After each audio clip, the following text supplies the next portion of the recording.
चलो CMA inter, आज हम हमारा एक चैप्टर चालू कर रहे हैं जिसका नाम है ब्रांच अकाउंटिंग। तो ये चैप्टर हम तुरंत चालू करते हैं। फाइनेंशियल अकाउंटिंग में ये आपके चैप्टर बहुत ही ज्यादा इंपॉर्टेंट है। चलो मैं अब यहां पे शुरुआत करने जा रहा हूं। तो सबसे पहले ब्रांच क्या होता है? क्या होता है ये ब्रांच? ब्रांच का मतलब होता है, अगर मैं साफ सुथरे हिंदी भाषा में बात करूं तो ब्रांच का मतलब होता है बेटा शाखा। What is the meaning of शाखा? सब मीनिंग ऑफ ब्रांच बेटा। बराबर, जैसे कि एग्जांपल मान लो दिल्ली में एचडीएफसी की बैंक है, एचडीएफसी बैंक है दिल्ली में, बराबर। इनका हेड ऑफिस भी दिल्ली में, इनका हेड ऑफिस कहां पे है? दिल्ली में। तो मुझे बताओ, क्या ये लोग मुंबई में अपनी ब्रांच ओपन कर सकते हैं एचडीएफसी के नाम से? तो हाँ कर सकते हैं। पुणे में कर सकते हैं? तो हाँ कर सकते हैं। कहां भी, जहां भी उनको करना है वहां वो क्या कर सकते हैं बेटा? अपनी ब्रांच ओपन कर सकते हैं।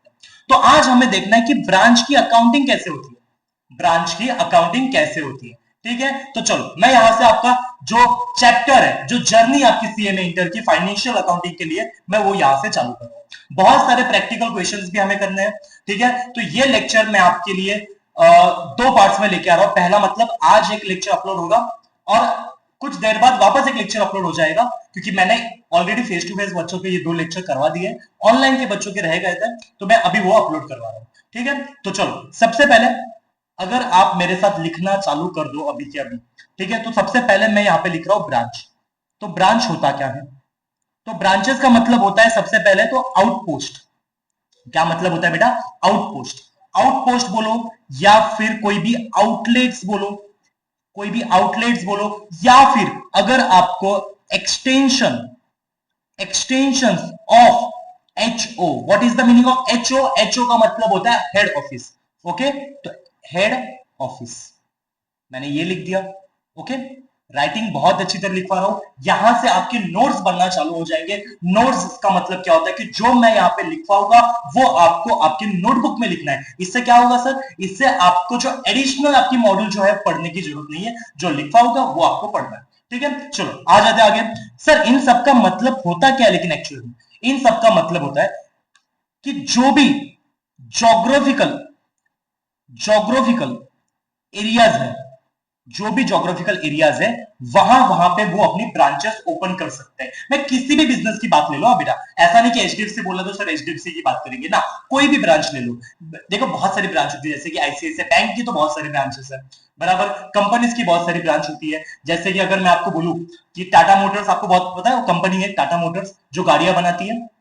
तो टाटा मोटर्स दिल्ली में भी मिलेगा आपको, राजस्थान में भी मिलेगा, मुंबई में भी मिलेगा, पुणे में भी मिलेगा, हर जगह आपको उसकी ब्रांचेस दिख जाएगी, बराबर।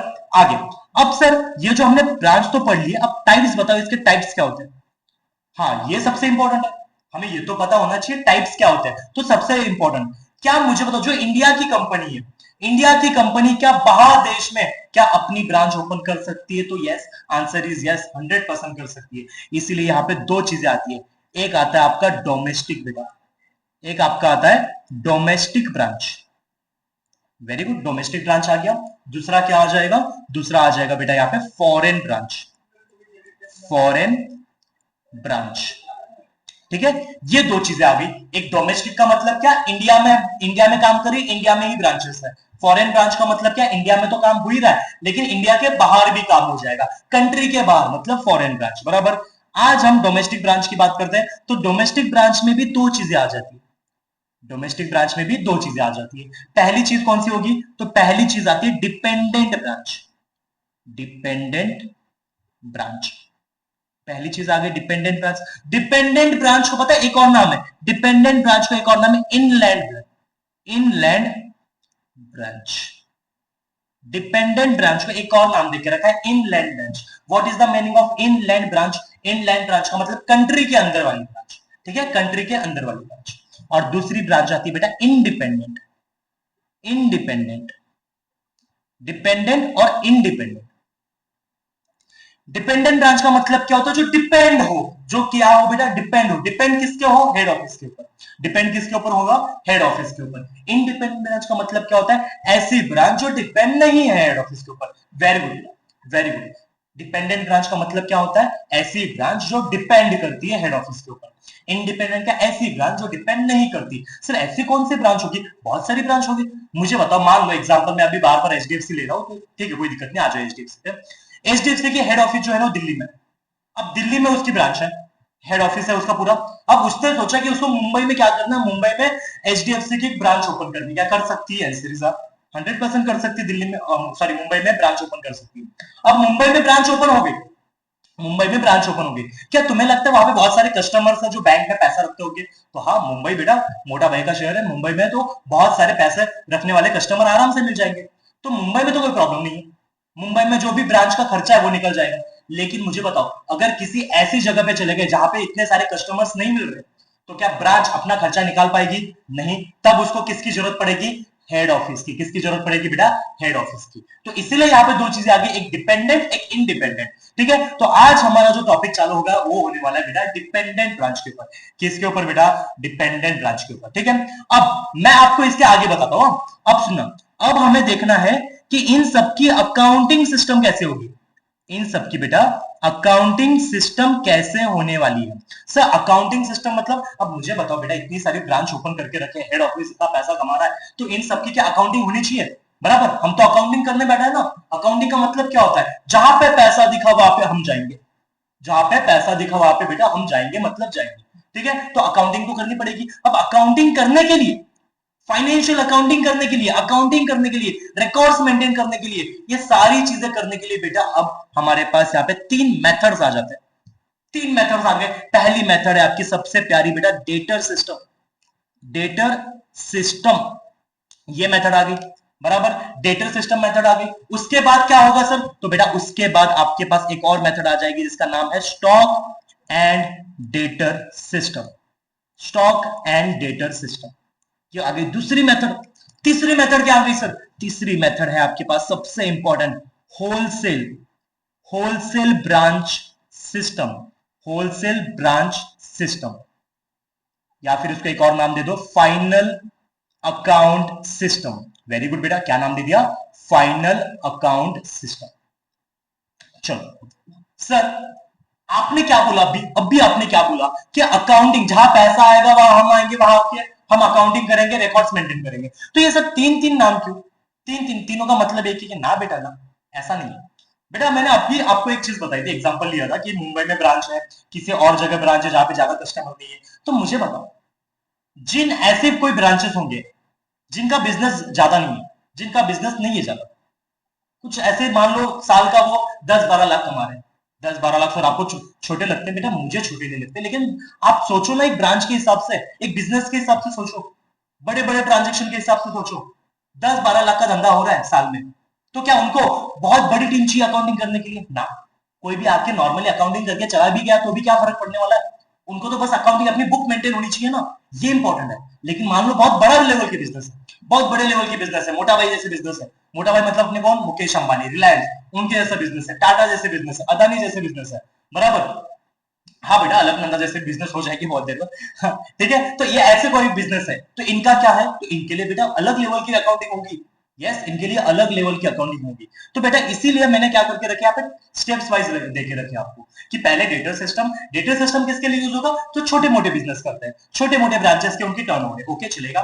स्टॉक एंड डेटर सिस्टम मतलब क्या? ऐसे बिजनेस जहाँ पे नॉर्मल, ठीक है चलो, खूब बहुत ज्यादा भी नहीं बहुत कम भी नहीं, तो उनके लिए ये आ जाएगा। और सबसे ज्यादा बेटा, मतलब क्या बोलूं मैं आपको, सबसे ज्यादा last, last of the star जिसको बोलते हैं, तो वो बेटा आ जाएगा wholesale branch system and final account system. ये बेटा ये सारी चीजें आप लिखोगे ना, आप जब लिखोगे ना तो आपके दिमाग में अपने आप चली जाएगी। इसका मीनिंग तो मैंने बता दिया, लेकिन लिखना आपको कंपलसरी है। ठीक है, क्योंकि इसके नोट्स आपको खुद को बनाने हैं। इसके नोट्स आपको खुद को, मेरा काम क्या रहेगा, मैं आपको, मैं देखो ऐसा हो रहा है कि मैं आपको बस दे रहा हूं, आप लिख रहे हो, मैं भी लिख रहा हूं आपके साथ, बराबर, आपको भी लिख रहा हूं। ठीक है, चलो ये तो हो गया। सर अब आगे क्या? तो बेटा आपके लिए, आपके लिए पहले दिन ही आपको ऐसा ना लगे, पहला दिन ही आपको ऐसा ना लगे कि सर ने तो मतलब जिंदगी खराब कर दी हमारी इंटर में आके, ऐसा नहीं लगना चाहिए। तो इसीलिए मैं आपके लिए सबसे पहले डेटर सिस्टम चालू कर रहा हूं बेटा। कौन सा सिस्टम चालू करो? डेटर सिस्टम की अकाउंटिंग कैसे होती है वो चालू करेंगे। ठीक है, चलो सबसे इंपॉर्टेंट, सबसे इंपॉर्टेंट डेटर सिस्टम होता क्या है? डेटर सिस्टम क्या होता है? पहला पॉइंट। अब सुनना, ये जो क्वेश्चन है ये पूरा ऐसा आ सकता है, शॉर्ट नोट मुझे बताओ डेटर सिस्टम को, सो अकाउंट में ऐसा थ्योरी आएगा क्या? हाँ बेटा सॉरी, लेकिन आ सकता है, आ सकता है, कुछ कह नहीं सकते। ठीक है, उसके लिए क्या करना पड़ेगा? उसके लिए जो मैं पॉइंट्स लिखा होगा वो लिखने पड़ेंगे आपको। ठीक है, तो पहला पॉइंट आपके लिए है, is generally, is generally adopted, is generally adopted by organization, is generally adopted by organization। adopted का मतलब यहाँ पे वो मत समझो कि सर अभिषेक सर किसी ने अडॉप्ट किया, वो नहीं बेटा। adopt का मतलब होता है, ये मोस्टली जो ऑर्गेनाइजेशंस होती है वो इस डेटा सिस्टम को यहाँ पे यूज करती है। ठीक है, तो adopted by organization having small scale business, देखो यहाँ पे लिख के आ गया स्मॉल स्केल बिजनेस, या फिर स्मॉल स्केल ऑपरेशन भी लिख दो, कोई दिक्कत नहीं है। स्मॉल स्केल ऑपरेशन पहला पॉइंट आ गया, वेरी गुड। मतलब एक पॉइंट तो आ गया, डेटा सिस्टम में अगर जब भी बात करूं मैं तो किसके बात होगी? स्मॉल स्केल ऑपरेशन की बात होने वाली है। किसकी बात होने वाली बेटा? Small scale operation. लिखो second point, is not a complete, is not a complete double entry system, is not a complete double entry system. Double entry accounting system लिख दो, चाहिए तो और अच्छा रहेगा, अकाउंटिंग सिस्टम। मतलब सर इसका मतलब बेटा समझो, आप आराम से देखो बेटा, यहां पे कोई मैं किसी को दिखाने के लिए अकाउंटिंग नहीं कर रहा। स्मॉल स्केल बिजनेस है, मुझे बस मेरी खुद के लिए अकाउंटिंग करनी है, मुझे पता होना चाहिए मेरे बिजनेस में क्या चल रहा है, उसके लिए अकाउंटिंग। तो मैं ऐसा नहीं कि बाबा पूरी डबल एंट्री का कंप्लीट डबल एंट्री होनी चाहिए, नहीं, ठीक है, कोई थोड़ा ऊपर नीचे चल जाएगा, कोई दिक्कत नहीं है, तो उसका मतलब होता है। ठीक है, अब आगे, ये हो गया पहला, दूसरा पॉइंट हो गया तीसरा। तीसरा point, entire accounting, entire accounting is done in the books of, in the books of head office. ये सबसे इंपॉर्टेंट पॉइंट है। मतलब यहां पे हम जो अकाउंटिंग करेंगे, डेटर सिस्टम में जो भी अकाउंटिंग होगी बेटा, डेटर सिस्टम में जो भी अकाउंटिंग होने वाली है वो अकाउंटिंग हमें हेड ऑफिस के बुक में करनी है, ना कि ब्रांच के बुक में। दोनों चीज समझो अच्छी तरह, बराबर गुस्सा मत दिलाओ मुझे, तुम्हें पता ना गुस्सा आ जाता है मुझे। ठीक है, आ जाओ, चलो देखो, हेड ऑफिस का मतलब क्या होता है? जिसने वो सारी ब्रांचेस को वहां पे इंस्टॉल करवाया, ठीक है, उसके बुक में अकाउंटिंग करने वाली, वो अकाउंटिंग करने वाला है, ना कि कोई ब्रांच अकाउंटिंग करने वाली है। जैसे कि मान लो हमारी जो अलकनंदा कॉमर्स एकेडमी है, उसका जो हेड ऑफिस है पुणे में, मैंने उसकी ब्रांच क्या कर दी पता है? मैंने उसकी ब्रांच राजस्थान में खोल दी, मैंने उसकी ब्रांच राजस्थान में खोल दी, और राजस्थान में खोलने के बाद मुझे बताओ हेड ऑफिस कौन है? मैं। उसकी अकाउंटिंग करनी, मुझे ब्रांच की अकाउंटिंग करनी है, कौन करेगा? मैं करूंगा, यहाँ पे करूंगा पुणे में बैठ के। पुणे के मेरी जो अकाउंटिंग की बुक रहेगी उसमें मैं क्या करने वाला हूँ बेटा? वहां पे अकाउंटिंग करूंगा, उसमें सारे रिकॉर्ड्स मेंटेन करूंगा कि मैंने कितना पैसा दिया, उनसे कितना पैसा आने वाला है, कितने डेटर्स का पैसा आने वाला है, कितने क्रेडिटर्स उनके पास है, वो सारी इंफॉर्मेशन बेटा मैं रखूंगा। डेटर सिस्टम में सबसे इंपॉर्टेंट पॉइंट कि जो भी अकाउंटिंग करनी है किसके बुक में करनी है बेटा? हेड ऑफिस के बुक में करनी पड़ेगी। वेरी गुड बेटा, very very good, very good. चलो आगे, अब यहां पे मैं ले रहा हूं चौथा point, head office, head office shall, head office prepare shall prepare branch accounting, head office shall prepare branch accounting. अब देखो यहां पे मैं ये समझा रहा हूं कि हेड ऑफिस है, वो कौन कौन से अकाउंट बनाएंगे, कौन कौन से अकाउंटिंग करेंगे? तो पहला वो ब्रांच अकाउंट बनाएंगे, कौन सा अकाउंट बनाएंगे? Branch. And maintain, and maintain a sale ledger, and maintain a sales ledger. What is the meaning of sales ledger? Sales ledger का मतलब होता है ऐसा लेजर जहां पे हम सिर्फ और सिर्फ जो भी उधार पे माल लेके गए, जो भी उधार पे माल लेके गए उनकी अकाउंटिंग, उनके रिकॉर्ड्स मेंटेन करने वाले हैं सेल्स लेजर में। मैंने आपको सीएमए फाउंडेशन में भी एक चैप्टर पढ़ा था जिसका नाम था कैश बुक समथिंग, उसमें भी मैंने आपको ये सेल्स लेजर के बारे में अच्छी तरह बताया था कि क्या होने वाला है वहां पे। सेल्स में हम वो सारे लोगों की बात रिकॉर्ड करेंगे जिन्होंने उधार पे माल लेके गए बेटा। किस पे माल लेके गए? उधार पे माल लेके गए हैं। वेरी गुड बेटा, वेरी गुड। सर ये सेल्स लेजर नाम अच्छा नहीं लगा, कुछ और दो ना, कुछ और दो ना। तो ओके बेटा, कोई दिक्कत नहीं, तुम्हारे लिए बस अकाउंट ऑफ क्रेडिट कस्टमर। कैसा रहेगा ये? कैसा रहेगा ये? अकाउंट ऑफ क्रेडिट कस्टमर, अच्छा है ना? क्रेडिट कस्टमर, कस्टमर मतलब क्या, वो कस्टमर जो उधार में माल लेके गए, ठीक है, अकाउंट ऑफ क्रेडिट कस्टमर। या फिर चलो तुम्हारा सबसे जो बचपन से तुम्हारा दोस्त है उसका नाम लिख देता हूं मैं, डेटर। डेटर क्या नाम लिख दिया मैंने, डेटर का नाम लिख दिया। बचपन से हमारे साथ 11 से साथ में पढ़ते आ रहे, डेटर डेटर डेटर, ठीक है, उसका नाम लिख दिया। तो ये सारी चीजें आपकी, ये 4 पॉइंट्स यहाँ पे बनते हैं। डेटा सिस्टम में 4 पॉइंट बनते हैं। पहला पॉइंट बनता है कि स्मॉल स्केल ऑपरेशन वाले ही इसको यूज करेंगे। Okay sir, very good. दूसरा, सर ये डबल एंट्री सिस्टम पूरी कंप्लीट तो नहीं है लेकिन कंप्लीट नहीं है, ठीक है। तीसरा क्या रहेगी कि इसकी जो अकाउंटिंग हम किसके बुक में करेंगे, हेड ऑफिस के बुक में करने वाले हैं। और चौथा क्या बोला है कि हमें यहाँ पे कौन कौन से अकाउंट बनाने हैं, तो हमें यहाँ पे ब्रांच अकाउंट बनाना है, हमें यहाँ पे सेल्स लेजर यानी कि ब्रांच डेटर्स अकाउंट बनाना है यहाँ पे, ठीक है। ये हो गया। तो अब क्या सर तुम्हें पता है तुम्हारा सर क्या करता है, जब जब थ्योरी पढ़ाएगा तब तब प्रैक्टिकल करेगा। वो आता है ना एक उसका डायलॉग, मुझे एक्टर का नाम नहीं आ रहा, सबका बदला लेगा तेरा फैजल, सबका बदला लेगा, वैसे ही सब कुछ पढ़ाएगा तुम्हारा सर, सब कुछ पढ़ाएगा, ठीक है। आ जाओ, अब मैं यहाँ पे एग्जाम्पल ले रहा हूं, एग्जाम्पल नंबर 1। एग्जाम्पल नंबर 1 ध्यान से समझना क्या हुआ। मान लो ये यहाँ पे मैंने एक टाइमलाइन बना दी, यहाँ पे मैंने एक टाइमलाइन बना दी, ठीक है। ये टाइमलाइन चालू हो रहा है मान लो 1 अप्रैल 2024 को, ये फाइनेंशियल ईयर चालू हुआ 1 अप्रैल 2024 को। अब ये खत्म कब होगा, ये खत्म होगा 31 मार्च 2025 को। ये यहाँ पे खत्म हो रहा है, 1 अप्रैल को चालू हुआ, 31 मार्च को खत्म हो गया। अब क्या करता है, अब देखते हैं ना सर, देखो हेड ऑफिस क्या करेगा। एग्जाम्पल है बेटा, यहाँ पे मैंने लिखा है ना एग्जाम्पल है, एग्जाम्पल के हिसाब से समझो। हेड ऑफिस है, अज्यूम करो, अज्यूम करो एक बहुत बड़ा हेड ऑफिस है। हेड ऑफिस ने क्या किया, हेड ऑफिस ने अपने एक किसी ब्रांच को, अपने किसी ब्रांच को कुछ डिस्ट्रीब्यूट किया, कुछ पैसा दिया उसके खर्चे चलाने के लिए। देखो डिपेंडेंट ब्रांच की बात कर रहे हैं अपन, डिपेंडेंट, डिपेंडेंट का मतलब क्या होता है, ऐसी ब्रांच है जो हेड ऑफिस के ऊपर डिपेंड करती है।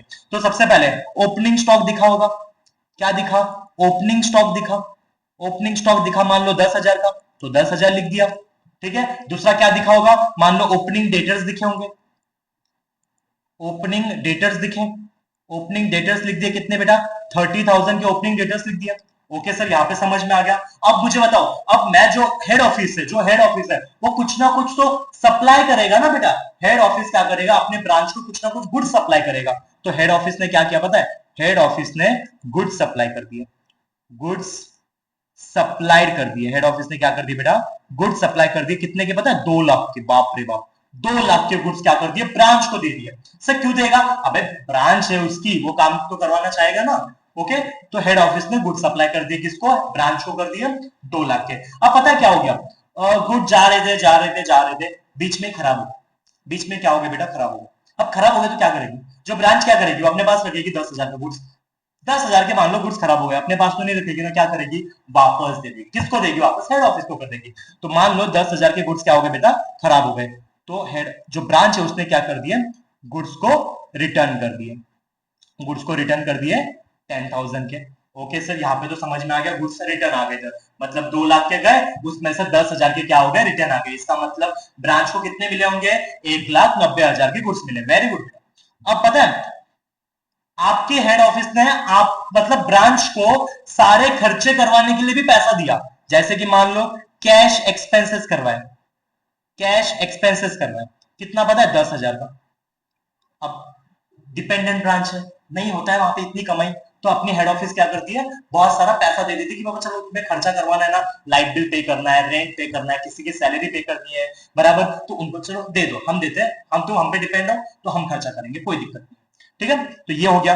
और पता है ये सब कुछ साल भर तो चला, अब साल का एंड आ गया, यानी कि 31 मार्च आ गया। अब उस समय जो आपकी ब्रांच है उसने भी एक रिपोर्ट फाइल की, उसने पता है क्या क्या बोला, उसने बोला कि सर हमने क्रेडिट सेल किया है। What is the meaning of credit sale, क्या होता है क्रेडिट सेल, क्रेडिट सेल का मतलब होता है सर हमने बेचा सामान लेकिन पैसा नहीं लिया, हमने बेचा सामान लेकिन पैसा नहीं लिया। हम पैसा पता है कब लेंगे, हम पैसा जब पैसा वो देंगे हमें तब लेंगे।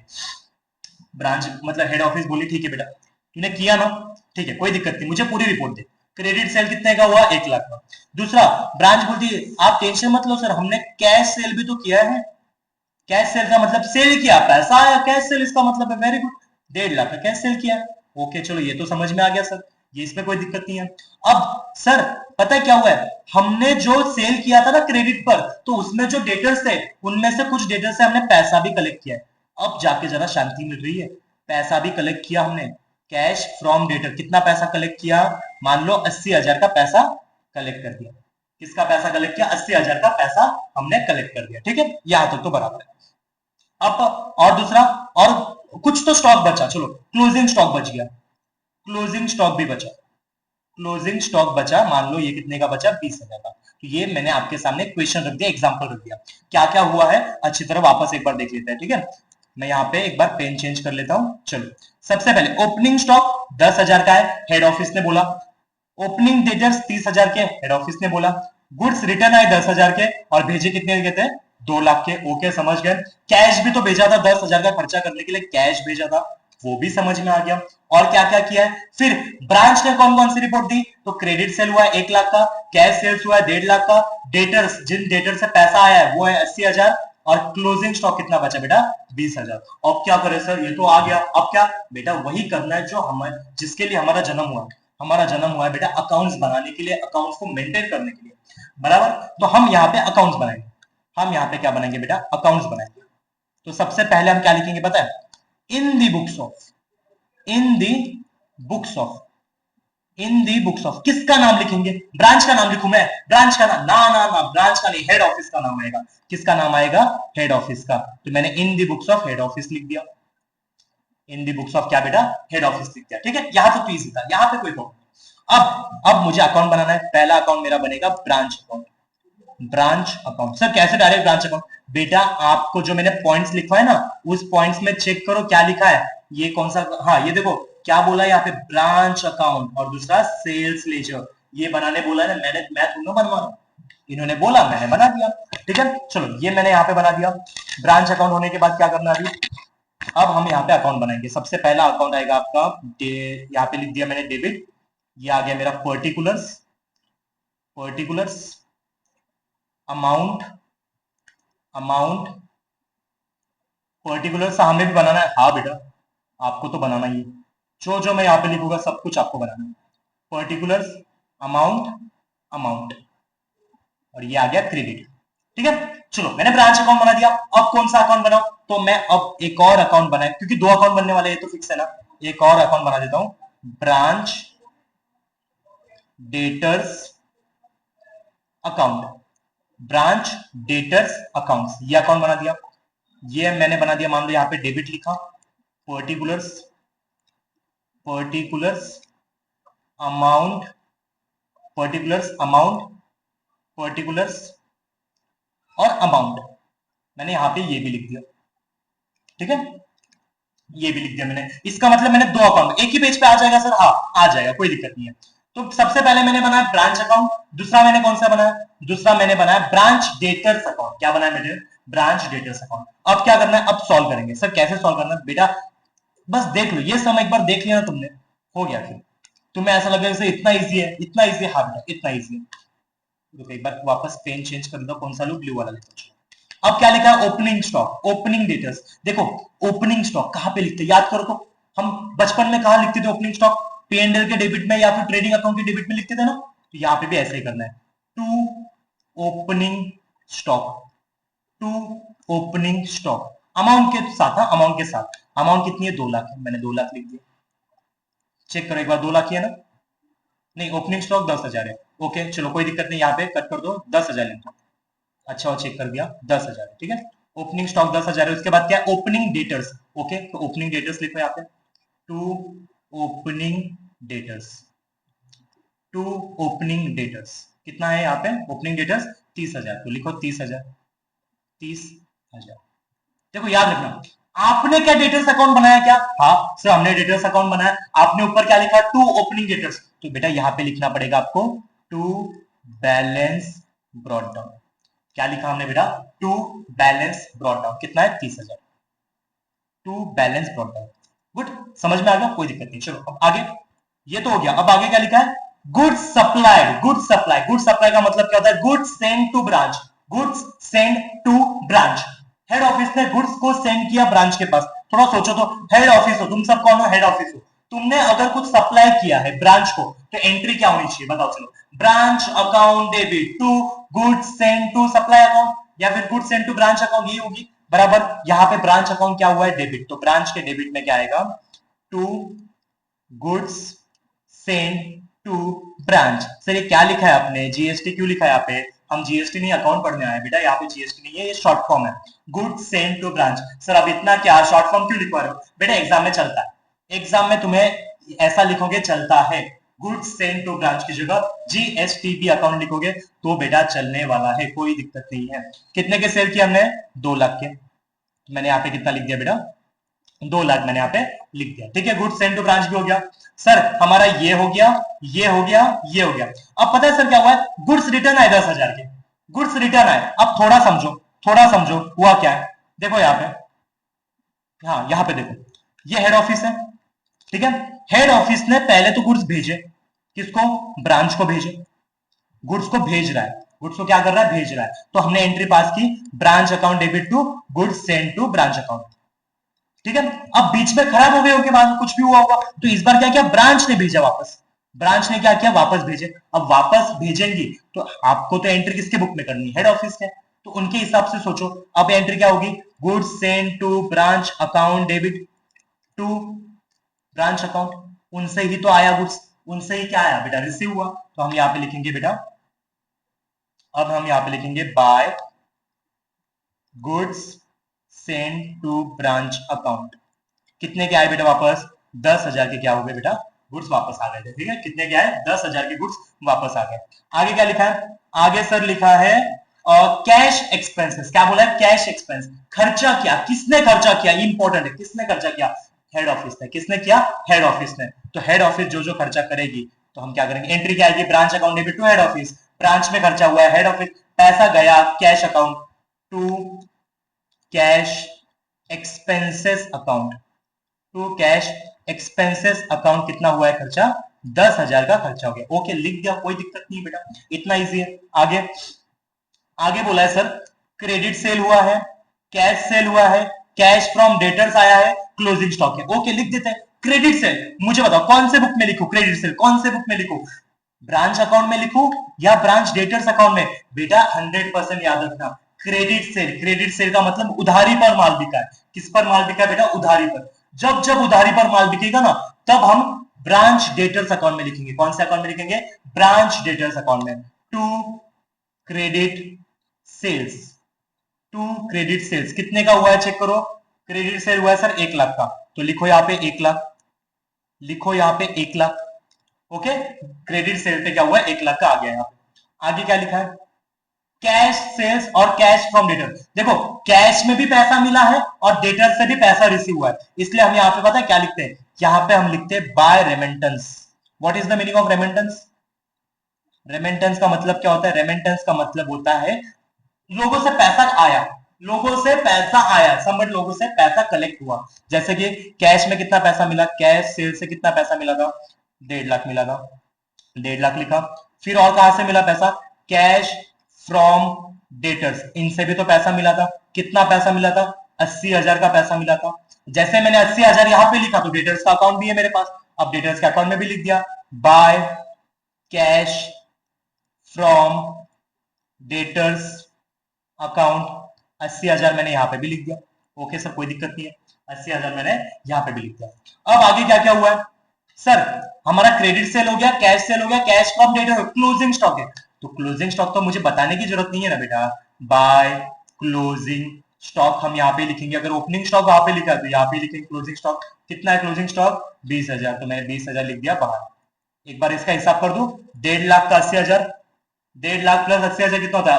8 5 मतलब 2,30,000 हो गया। ये कितना हो गया बेटा? 2,30,000 मैंने बाहर लिख दिया, 2 लाख। एक बार कैसे निकालता हूँ, रुको कैसे निकालता हूँ। गिर गया बेटा, गिर गया, सॉरी। 80,000 प्लस 1.5 लाख कितना हुआ? ये 2,30,000। तो 2,30,000 मैंने यहाँ पे लिख दिया। ओके अब आगे क्या करूं? तो याद रखना सर सब कुछ तो हो गया, अब तो टैली होगा सर, टैली होगा प्रॉफिट निकलेगा। तुम्हारी सासू का माता, इतने जल्दी कैसे होगा? इतने जल्दी होता तो बेटा सीए में इंटर नहीं होता, ये फाउंडेशन ही होता।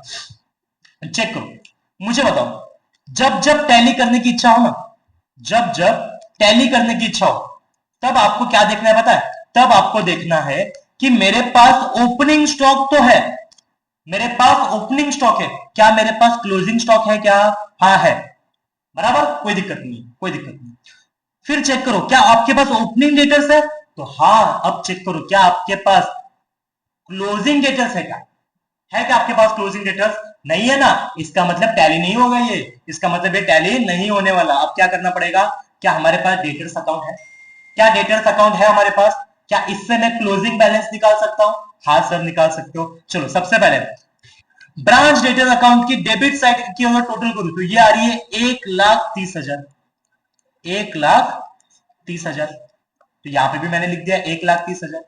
1,30,000 में से अगर 80,000 को मैं माइनस कर दूं तो ये आएगा 50,000, 50,000, जिसको मैं कहूंगा बाय बैलेंस कैरेट डाउन। आ गया, ये क्या आ गया बेटा? By balance carried down. तो ये अगर आ गया तो इसका इफेक्ट क्या मैं यहां पे लिख दूं? यहां पे आ ही जाएगा ना, by closing debtors, by closing debtors आ गया कितना? 50,000। कितना आ गया बेटा? 50,000। अब ध्यान से चेक करते हैं, मेरे पास ओपनिंग स्टॉक है, मेरे पास क्लोजिंग स्टॉक भी है, मेरे पास ओपनिंग डेटर्स है, मेरे पास क्लोजिंग डेटर्स भी आ गया। फिर अब क्या प्रॉफिट निकाल सकता हूं? हाँ 100% निकाल सकते हो। चलो टोटल करता हूं। सबसे पहले ब्रांच अकाउंट की क्रेडिट साइड कितना लिखा है? 10,000 प्लस 2,30,000 प्लस 20,000 प्लस 50, ये आ गया 3,10,000। तो मैंने यहां पे लिखा 3,10,000, ठीक है। तो सेम अमाउंट मैंने यहां पे लिख दी 3,10,000। मुझे पता है क्रेडिट साइड की ज्यादा, इसलिए मैं डायरेक्टली लिख दी बेटा। अब मैं डेबिट में चेक करता हूं, देखो 3,10,000 में से 10 गए, फिर उसमें से 30,000 गए, फिर 2 लाख गए, फिर 10,000 गए, 60,000 बेटा। कितना? 60,000 मेरा प्रॉफिट आ रहा है। तो ये मैंने लिख दिया 60,000 का टू नेट प्रॉफिट। क्या आ गया बेटा मेरा? Net profit. सर रुक जाओ, ये हो गया। अब ध्यान से सुनना, ध्यान से। सर आपने हमें बोला था फाउंडेशन में कि नेट प्रॉफिट जो है वो नेट प्रॉफिट सेल्स में से सारे खर्चे को माइनस करने के बाद निकलता है। अब यहां पे प्रॉफिट कैसे आया? आप मुझे बताओ। पैसा हेड ऑफिस का, बराबर, सारे खर्चे हेड ऑफिस ने मैनेज किए, सारा नुकसान हेड ऑफिस ने ये किया। अब फिर भी आप प्रॉफिट बोल रहे हो, तो बेटा ध्यान से समझो। देखो, हेड ऑफिस ने ब्रांच को भले ही पैसा दिया, हेड ऑफिस ने भले ही ब्रांच को पैसा दिया, ब्रांच ने क्या किया? ब्रांच ने वो पैसा धंधे के लिए यूज किया। धंधे के लिए यूज करने के बाद वहां पे प्रॉफिट भी तो कमाया, वहां पे प्रॉफिट भी कमाया। जैसे कि मुझे बताओ, देखा जाए तो मुझे तो ब्रांच ने कितने के गुड्स भेजे थे? 2 लाख के, उसमें से 10,000 के तो वापस आ गए, बराबर, 1,90,000 के गुड्स भेजे थे।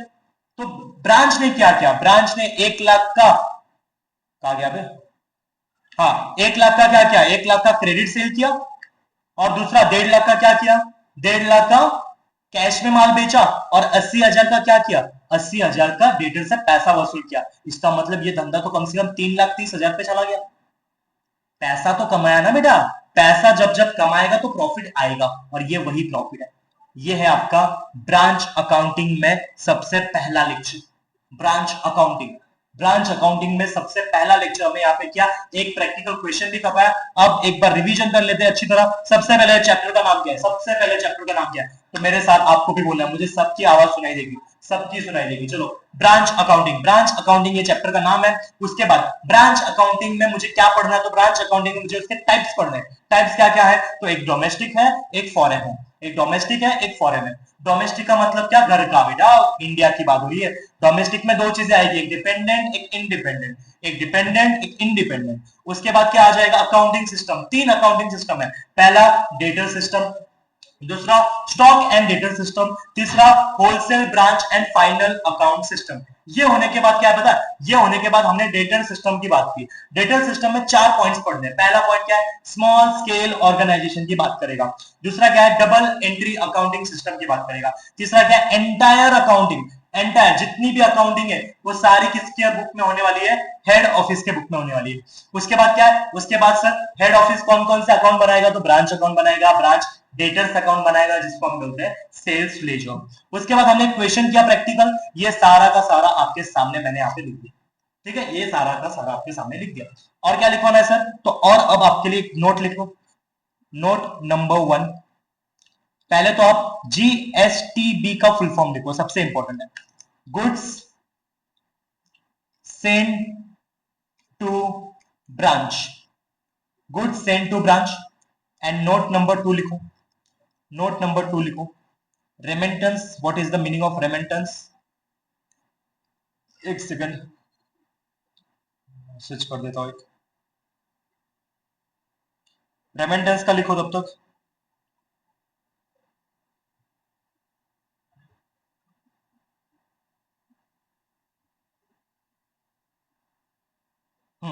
रेमिटेंस का लिखो तब तक, हो गया। Money, money that is send to somebody, somebody in order, in order to pay, in order to pay for something। चलो ये तो लिख दिया। इसी के साथ आपका मैं यहां पे ब्रांच अकाउंटिंग का लेक्चर नंबर 1 CMA इंटर का यहां पे समाप्त करता हूं। ये है आपका branch accounting lecture number 1 CMA inter. और इसके बाद का लेक्चर भी आपको कुछ देर में अपलोड हो जाएगा। पहले ये लेक्चर अपलोड हो जाएगा, ये देख लो फिर यहां से आपकी क्लासेस चालू हो जाएंगी। ठीक है, तो अभी के लिए मैं आपको कुछ नहीं बोल रहा हूं, अभी बस आप इंजॉय करो, लेक्चर को इंजॉय करो। कुछ भी दिक्कत आती है आपको पता है क्या करना है, आप पर्सनली मुझे मैसेज या कॉल करके बातें कर सकते हो। ठीक है, चलो थैंक यू सो मच बेटा, थैंक यू सो मच। पढ़ाई करो अच्छी तरह, CMA इंटर है।